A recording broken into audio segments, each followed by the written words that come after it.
नमस्कार। एकता शान्ति र संस्कारको संवाहक कालिका जिडीमा तपाईलाई स्वागत छ। म तिलक पौडेल।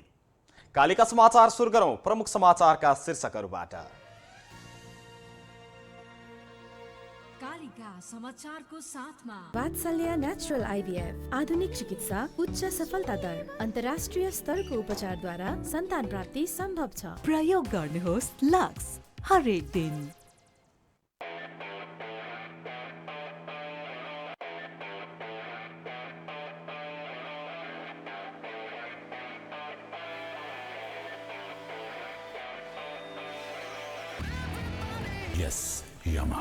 नेपालको अति लोकप्रिय motorcycle Hero Super Splendor. Bond's Bright Beauty।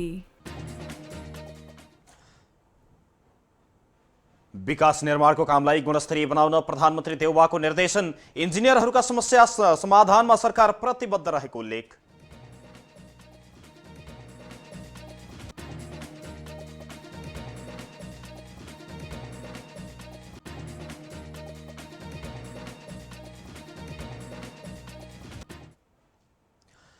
समाजवादी केन्द्र निर्माणबारे 3 दल बीच छलफल। बिहिबारसम्ममा टुङ्गोमै पुर्याउनु पर्ने प्रचण्डको जोड।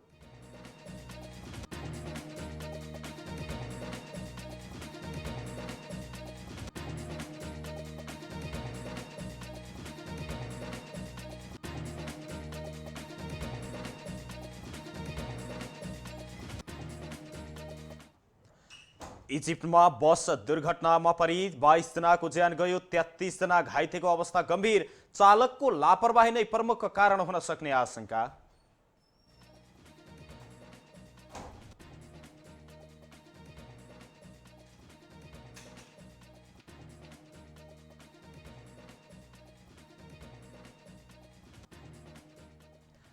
र आइसिसी विश्वकप लिग 2 खेल्न स्कटल्यान्ड पुगेको नेपाली राष्ट्रिय क्रिकेट टोली फिर्ता।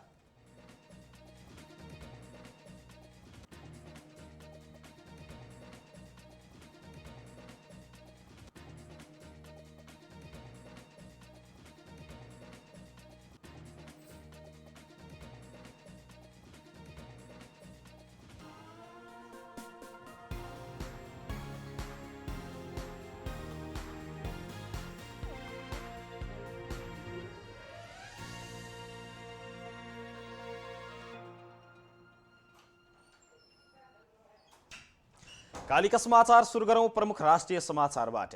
प्रधानमन्त्री शेरबहादुर देउवाले विकास निर्माणको कामलाई गुणस्तरीय बनाउन सम्बन्धित सबै पक्षलाई निर्देशन दिनुभएको छ। 60औं इन्जिनियर दिवसको अवसर पारेर मंगलबार काठमाडौँमा आयोजित एक कार्यक्रममा बोल्दै प्रधानमन्त्री देउवाले सरकारवालाहरू बीचमा समन्वय कायम गरी विकास र निर्माणको कामलाई गुणस्तरीय बनाउन पनि सम्बन्धित सबै पक्षलाई सचेत गराउनुभयो। प्रधानमन्त्री देउवाले जनताका आवश्यकता अनुसार नै मुलुकको समृद्धिका लागि पूर्वाधार निर्माणका लागि इन्जिनियरहरूको भूमिका महत्त्वपूर्ण हुने भएकाले उनीहरू थप क्रियाशील भएर आफ्नो काममा लाग्नुपर्ने आवश्यकता रहेको समेत औल्याउनुभयो। देशलाई समुन्नत र समृद्ध बनाउन पनि सडक, पुल, पुलेसा, जलविद्युत आयोजना, सूचना प्रविधि लगायतको पूर्वाधारहरूको विकासको आवश्यकता हुने स्पष्ट पार्दै प्रधानमन्त्री देउवाले त्यस काममा इन्जिनियरहरूले आफ्नो पेसालाई थप व्यावसायिक र विशिष्ट बनाउँदै लैजाने विश्वास समेत व्यक्त गर्नुभयो। प्रधानमन्त्री देउवाले विकास निर्माणको काममा इन्जिनियरहरूलाई कुनै पनि समस्या भए ती समस्याहरू तत्काल जानकारी गराउन र ती समस्यालाई सरकार तत्काल समाधान गर्न प्रतिबद्ध रहेको समेत उहाँले उल्लेख गर्नुभयो। समाजवादी केन्द्र निर्माणबारे आज पनि 3वटा दलबीच छलफल भएको छ। नेकपा माओवादी केन्द्र, एकीकृत समाजवादी र नेकपा एकता राष्ट्रिय अभियानका शीर्ष नेताहरूबीच सिंहदरबारमा छलफल भएको हो। छलफलमा माओवादी केन्द्रका अध्यक्ष पुष्पकमल दाहाल प्रचण्ड, एकीकृत समाजवादीका अध्यक्ष माधव कुमार नेपाल र झलनाथ खनाल, त्यस्तै नेकपा एकता अभियानका संयोजक वामदेव गौतम लगायतका शीर्ष नेताहरूको उपस्थिति थियो। छलफलमा नेकपा एमाले बाहेकको राष्ट्रिय समाजवादी केन्द्र बनाउने विषयमा कुराकानी भएको छ। आउँदो चुनाव अघि नै एमाले बाहेकका कम्युनिस्ट पार्टी मिलेर समाजवादी केन्द्र बनाउन माओवादी र एकीकृत समाजवादी तयार भएका छन्। आजै माओवादी केन्द्रका अध्यक्ष पुष्पकमल दाहाल प्रचण्डले पूर्व प्रधानमन्त्री डाक्टर बाबुराम भट्टराईसँग भेटेर पनि समाजवादी केन्द्र निर्माणको बारेमा छलफल गर्नुभएको छ। अध्यक्ष प्रचण्डले सम्बन्धमा समेत बिहिबारसम्ममा यस सम्बन्धमा बिहीबारसम्ममा टुङ्गोमा पुर्याउनु पर्नेमा जोड दिनुभयो। भेटवार्तापछि उहाँले भट्टराईसँग सामान्य राजनीतिक भेटघाट भएको र गठबन्धन बनाउने विषयमा छलफल भएको पनि बताउनु भएको छ। गठबन्धन बनाउने सन्दर्भमा अरू पार्टीसँग पनि कुरा गर्ने सहमति भएको उहाँले जानकारी दिनुभयो। अध्यक्ष दाहालले डाक्टर बाबुराम भट्टराईलाई जनता समाजवादी पार्टी नेपालले कारबाही गरे पनि उहाँ गठबन्धनमै रहेको पनि स्पष्ट पार्नुभयो। भेटवार्तामा भट्टराईले गठबन्धन कुनै पनि हालतमा नछोड्ने प्रतिबद्धता गरेको पनि अध्यक्ष दाहालको भनाइरहेको छ। नेकपा एमालेका सचिव योगेश कुमार भट्टराईले कङ्ग्रेससँगको गठबन्धन त्यागेर एकतामा आउन नेकपा माओवादी केन्द्र र नेकपा एकीकृत समाजवादीलाई आग्रह गर्नुभएको छ। आज अनेरासो बिउ केन्द्रीय कमिटी शैक्षिक विभागले आयोजना गरेको राष्ट्रको समृद्धिका लागि दक्ष जनशक्तिको निर्माण तथा परिचालन विषयक अन्तर्क्रिया कार्यक्रममा बोल्दै उहाँले यस्तो आग्रह गर्नुभयो। उहाँले तत्कालीन नेकपाका नेताहरू एक ठाउँमा आउनुको विकल्प नभएको पनि बताउनु भएको छ। विगतको 1.5 वर्षलाई इतिहासको कालो वर्षका रूपमा छोडिदिएर बिर्सनु पर्ने पनि उहाँको भनाइ छ। सचिव भट्टराईले देशमा राष्ट्रिय सामर्थ्य भएको शक्ति चाहिएको बताउनुभयो। उहाँले कम्युनिस्ट तथा वामपन्थी आन्दोलनले मात्रै राष्ट्रिय सामर्थ्य हुने भन्दै यो शक्तिले मात्रै विदेशी शक्ति राष्ट्रहरूसँग आँखा जुधाएर बोल्न सक्ने बताउनुभयो। देशमा राष्ट्रिय शक्ति नभएमा साम्राज्यवादीहरूले सबै प्रणाली खाइदिने समेत उहाँको भनाइ छ। उहाँले नेपाली कङ्ग्रेस नेतृत्वको सरकारले शिक्षाको क्षेत्रमा नयाँ नीति ल्याउन नसक्ने दावी गर्नुभयो। प्रधानमन्त्री देउबामा कुनै पनि नीति नभएको समेत उहाँको आरोप र टिप्पणी रहेको छ। श्रम रोजगार तथा सामाजिक सुरक्षा मन्त्रालयले प्रधानमन्त्री रोजगार कार्यक्रम अन्तर्गत रोजगार सेवा केन्द्रमा कार्यरत करारका कर्मचारीहरूलाई नहटाउन आग्रह गरेको छ। मन्त्रालयले पालिका तहमा रोजगार सेवा केन्द्रमा कार्यरत केही रोजगार संयोजक तथा प्राविधिक सहायक करार सम्झौता भङ्ग गरेकोमा ध्यानाकर्षण भएको पनि जनाएको छ। रोजगार संयोजकको पदपूर्ति र सेवा सुविधा सम्बन्धी मापदण्ड 2076 र स्थानीय तहमा प्राविधिक सहायक र रोजगार सहायक पदपूर्ति सम्बन्धी मापदण्ड 2078 मा व्यवस्था भए अनुसार कार्य सम्पादन मूल्याङ्कनका आधारमा करार नवीकरण गर्नुपर्ने केही पालिकाले कार्यपालिकाको निर्णयका आधारमा करार भङ्ग गरेका जानकारी आएको मन्त्रालयले जनाएको छ। यसअघि नियुक्त भएका रोजगार संयोजक तथा प्राविधिक सहायक कर्मचारीहरूलाई कानुनी प्रक्रिया पुर्याएर सोही अनुसार नै आवश्यक र सोही अनुसार बाहेक सेवाबाट नहटाउन पनि परिपत्र मार्फत भनिएको छ। कार्यक्रमको सुरुवातदेखि नै भर्ना गरिएका जनशक्तिहरूलाई तलब भत्ता र अन्य सेवा सुविधा प्रदान गरेर संघीय सरकारले लगानी गरी मानव पुँजी निर्माण गरेको हो। यो कार्यक्रम केन्द्रीय सशर्त अनुदान अन्तर्गत सञ्चालित रहेकाले एकमुष्ट रूपमा कर्मचारीहरूलाई सेवाबाट हटाउँदा प्रधानमन्त्री रोजगार कार्यक्रम र युवा रूप कार्यक्रमको सोच, लक्ष्य र उद्देश्यमा दखल पर्न गएको राष्ट्रिय कार्यक्रम निर्देशन कार्यालयका प्रमुख निर्देशक डण्डुराज घिमिरेले समेत निकालेको विज्ञप्तिमा पनि उल्लेख गरिएको छ। प्रतिनिधि सभाको महिला तथा सामाजिक समितिले राष्ट्रिय महिला आयोगले गर्ने खर्च गोष्ठी र अन्तर्क्रियामै सीमित भएको निष्कर्ष निकालेको छ। समितिको आज सिंहदरबारमा बसेको बैठकले महिला आयोगको खर्च विवरण हेर्दा महिलाको हक अधिकारको प्रवर्धन, सुरक्षा एवं पीडितहरूलाई सहयोग र संरक्षण गर्नुभन्दा पनि अन्तर्क्रिया, गोष्ठी, तालिम, सचेतना र दिवस मनाउनमै धेरै खर्च भएको निष्कर्ष निकाल्यो। यस्तै महिला आयोगले आफै भित्र सहकार र समन्वय गर्न नसकेका कारण पनि प्रभावकारी कार्य सम्पादन हुन नसकेको समितिले जनाएको छ। आयोगले विभिन्न रूपमा पीडित रहेका महिलाहरूलाई आयोगसँग पहुँच स्थापित गर्न सक्ने अवस्था सिर्जना नभएको, सम्पर्कमा आएका पीडितहरूले पनि आयोगबाट न्यूनतम सहयोग समेत नपाएको लगायतका गुनासा प्राप्त भएकाले आयोगले संवेदनशील भएर काम गर्नुपर्ने देखिएको समितिको ठहर छ। बैठकमा सांसद नारायण प्रसाद खतिवडा, विमला नेपाली, गंगा चौधरी, अमृता थापा, कृष्णबहादुर राई लगायतले आवश्यकताको हिसाबले राष्ट्रिय महिला आयोग अन्य आयोग भन्दा बढी महत्त्वपूर्ण रहेको हुनाले योजनाबद्ध तरिकाले आफ्नो कार्य सम्पादन गर्नतर्फ ध्यान दिन पनि आग्रह गर्नुभएको छ। नेपालमा आज थप 357 जनामा कोरोना भाइरसको संक्रमण पुष्टि भएको छ। पीसीआर र एन्टिजेन गरी 3357 जनाको नमुना परीक्षण गर्दा 357 जनामा कोरोना भाइरसको संक्रमण पुष्टि भएको स्वास्थ्य तथा जनसङ्ख्या मन्त्रालयले जानकारी दिएको छ। यही अवधिमा 62 जना संक्रमितहरू निको भएका छन्। पछिल्लो 24 घण्टामा कोरोना संक्रमणका कारण कसैले पनि ज्यान भने गुमाएका छैनन्। केही दिन यता संक्रमण बढ्दै गएकाले नेपालमा कोरोनाका सक्रिय संक्रमितको संख्या 1982 जना पुगेको छ। थप 36,348 जनाले कोरोना विरुद्धको खोप पनि लगाएको विवरण प्राप्त भएको स्वास्थ्य तथा जनसङ्ख्या मन्त्रालयले जानकारी गराएको छ।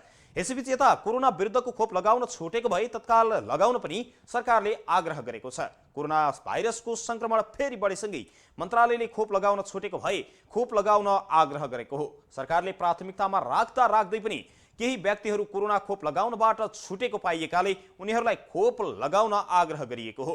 खोप कोभिड संक्रमितहरू भए पनि खोप लगाए यसले रोग प्रतिरोधात्मक क्षमता बढाउने भएकाले जतिसक्दो छिटो खोप लगाउन पनि सरकारको आग्रह रहेको छ। संक्रमण भए पनि जटिल अवस्था निम्तिन नदिने भएकाले खोपको महत्त्व बुझ्न स्वास्थ्य मन्त्रालयका सहप्रवक्ता डाक्टर समीर कुमार अधिकारीले पनि आग्रह गर्नुभएको छ।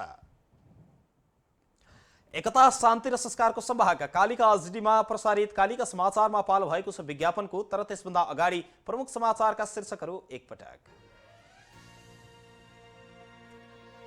कालिका समाचारको साथमा वात्सल्य नेचुरल आइभीएफ आधुनिक चिकित्सा उच्च सफलता दर अन्तर्राष्ट्रिय स्तरको उपचारद्वारा सन्तान प्राप्ति सम्भव छ। प्रयोग गर्नुहोस् लक्स हरेक दिन।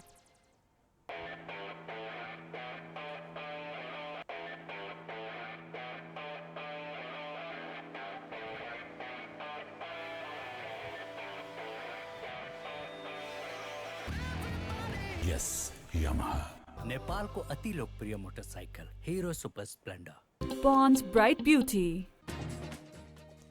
विकास निर्माणको कामलाई गुणस्तरीय बनाउन प्रधानमन्त्री देउवाको निर्देशन। इन्जिनियरहरूका समस्या समाधानमा सरकार प्रतिबद्ध रहेको उल्लेख।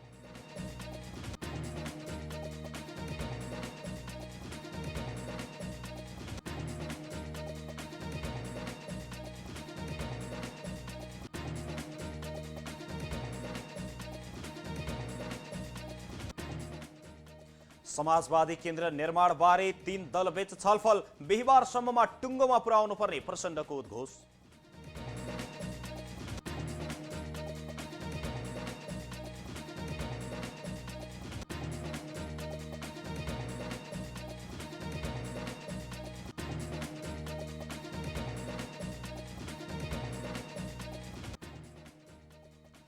बस दुर्घटना हुँदा इजिप्टमा 22 जनाको ज्यान गयो, 33 जना घाइतेको अवस्था गम्भीर।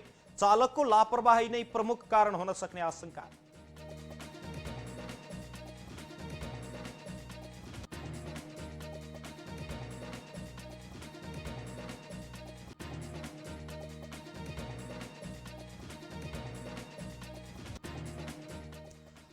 र आइसिसी विश्वकप लिग 2 खेल्न स्कटल्यान्ड पुगेको नेपाली राष्ट्रिय क्रिकेट टोली स्वदेश फिर्ता।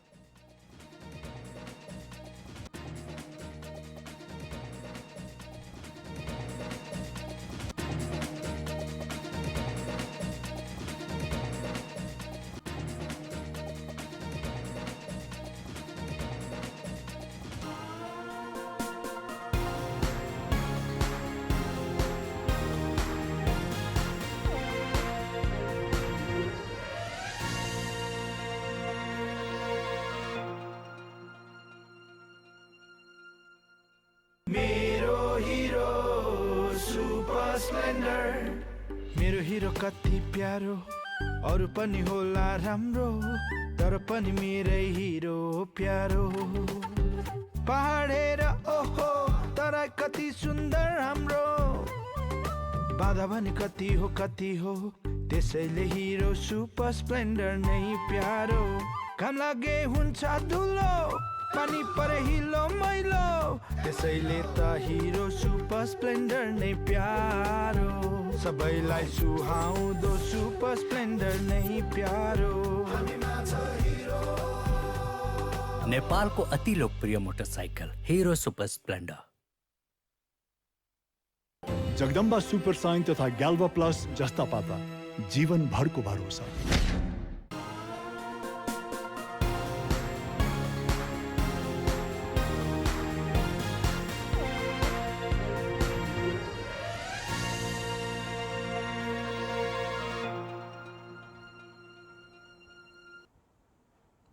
विज्ञापनपछि कालिका समाचारमा पुनः स्वागत छ। अब स्थानीय समाचार। पत्रकारलाई दुर्व्यवहार गरेको आरोपमा पक्राउ परेका विद्युत प्राधिकरण भरतपुर वितरण केन्द्रका कर्मचारीहरू धरौटीमा छुटेका छन्। प्रमुख जिल्ला अधिकारी आसमान तामाङले विद्युत प्राधिकरण भरतपुर शाखाका कार्यालय प्रमुख राजीव सिंह सहित 8 जनालाई एकैमुष्ट 2,45,000 रुपैयाँ धरौटीमा छाडिदिनु भएको हो। जिल्ला पदाधिकारीले चितवनले पत्रकार कृष्ण आचार्यलाई कुटपिट गरेको आरोपमा विद्युत प्राधिकरण भरतपुरका हाकिम सहित 8 जना प्रहरी नियन्त्रणमा रहेका थिए। असार 31 गते भरतपुर वितरण केन्द्रका मदिराले मत्त कर्मचारीहरूले पत्रकार कृष्ण आचार्यलाई परिसर भित्रै कुटपिट गरेर लखेटेका थिए। आचार्यको हातमा चोट समेत लागेको छ भने शनिबार पत्रकार आचार्यले किटानी जाहेरी दिएका थिए। सोही आधारमा प्रहरीले आइतबार मुद्दा दर्ता गरेको थियो। आचार्यले प्राधिकरणका कार्यालय प्रमुख राजीव सिंह, सुपरभाइजर इलेक्ट्रिकल आनन्द बहादुर कुंवर, दिवसल Shah, senior meter reader Hemant Dhakal, foreman electrical Tulsi Devkota, लेखापाल मन्जिल मान श्रेष्ठ, मिटर रिडर हेमशंकर चौधरी र लेखापाल हरि पौडेल विरुद्ध किटानी जाहेरी दिनुभएको थियो। अभद्र व्यवहार सम्बन्धी मुद्दा प्रमुख जिल्ला अधिकारीले हेर्ने कानुनी व्यवस्था छ। 1 वर्षसम्म कैद, 10,000 जरिवाना वा दुवै सजाय हुने व्यवस्था मुलुकी अपराध संहिताले उल्लेख गरेको छ। तर जिल्ला प्रशासनले दबावका आधारमा धरौटीमा छाडेपछि टिप्पणी झन बढ्दै गएको छ। कालिका समाचारमा अब अर्थ समाचार।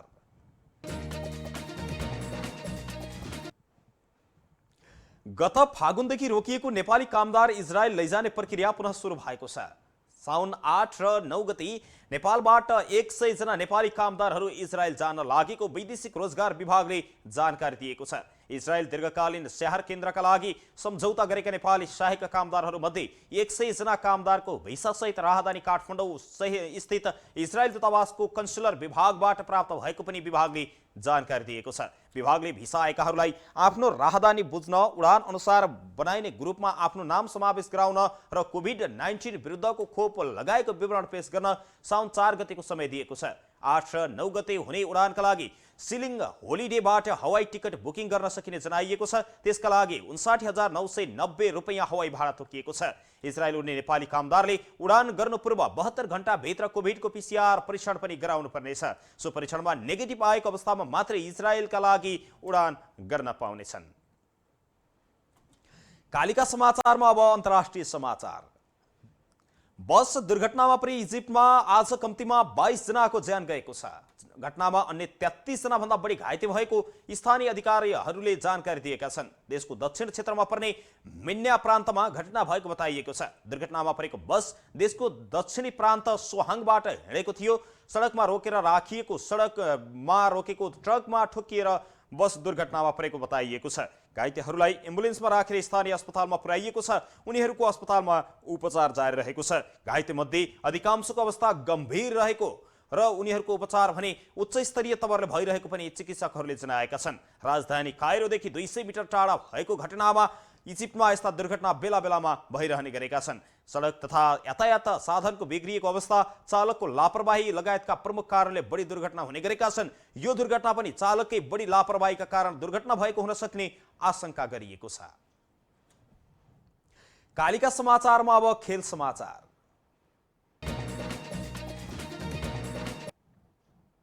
आईसीसी विश्वकप लिग 2 खेल्न स्कटल्यान्ड पुगेका नेपाली राष्ट्रिय क्रिकेट टोलीका खेलाडीहरू आज स्वदेश फिर्ता भएका छन्। नेपालको टोलीलाई नेपाल क्रिकेट संघ क्यानका पदाधिकारीहरूले स्वागत समेत गरेका छन्। टोली स्कटल्यान्ड सिरिज खेलेर आज अपराह्न स्वदेश फर्किएको हो। स्कटल्यान्ड सिरिजमा नेपालले घरेलु टोली र नामिबियासँग 2-2 खेल खेलेको थियो। सिरिजको खेलमा नेपाल एक खेलमा मात्रै जित निकाल्न सफल भयो भने नामिबियासँग खेलेको दुवै खेलमा नेपाल पराजित भएको थियो। घरेलु टोलीसँग नेपालले एक खेलमा जित र एकमा हार बेहोरेको थियो। आगामी वर्ष भारतमा हुने एकदिवसीय विश्वकपको छनौटका लागि लिग 2 खेलाइएको थियो। एकता, शान्ति र संस्कारको संवाहक कालिका एचडीमा अहिले प्रसारित कालिका समाचारको अन्त्यमा अहिले प्रसारित प्रमुख समाचारका शीर्षकहरू पुनः एकपटक। कालिका समाचारको साथमा वात्सल्य नेचुरल आइभीएफ आधुनिक चिकित्सा, उच्च सफलता दर, अन्तर्राष्ट्रिय स्तरको उपचारद्वारा सन्तान प्राप्ति सम्भव छ। प्रयोग गर्नुहोस् लक्स हरेक दिन।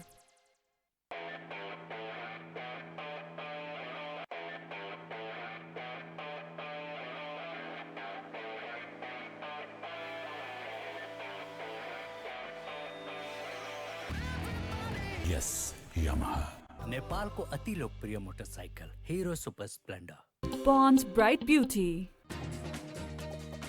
विकास प्रधानमन्त्री देउबा इन्जिनियरहरूका समस्या समाधानमा सरकार प्रतिबद्ध रहेको उल्लेख।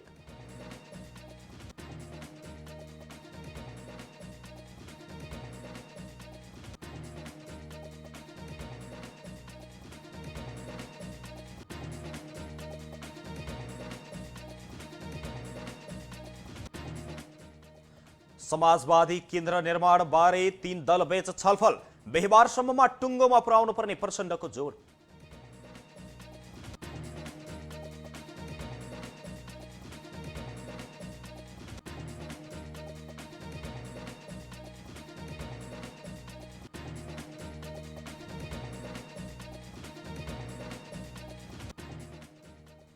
बस दुर्घटनामा परि इजिप्टमा 22 जनाको ज्यान गयो, 33 घाइतेको अवस्था गम्भीर। चालकको लापरवाही नै प्रमुख कारण हुन सक्ने आशंका।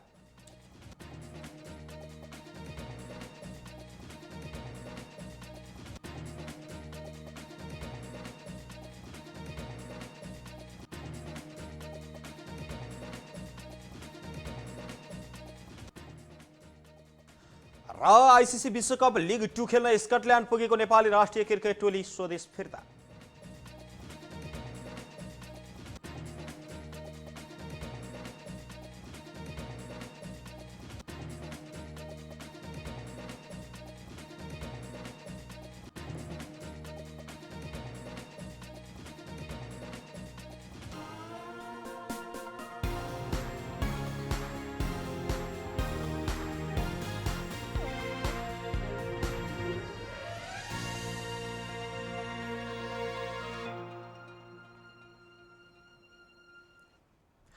यो सँगै एकता शान्ति र संस्कारको संवाहक कालिका एचडीमा अहिले प्रसारित कालिका समाचार अहिलेका लागि यति नै।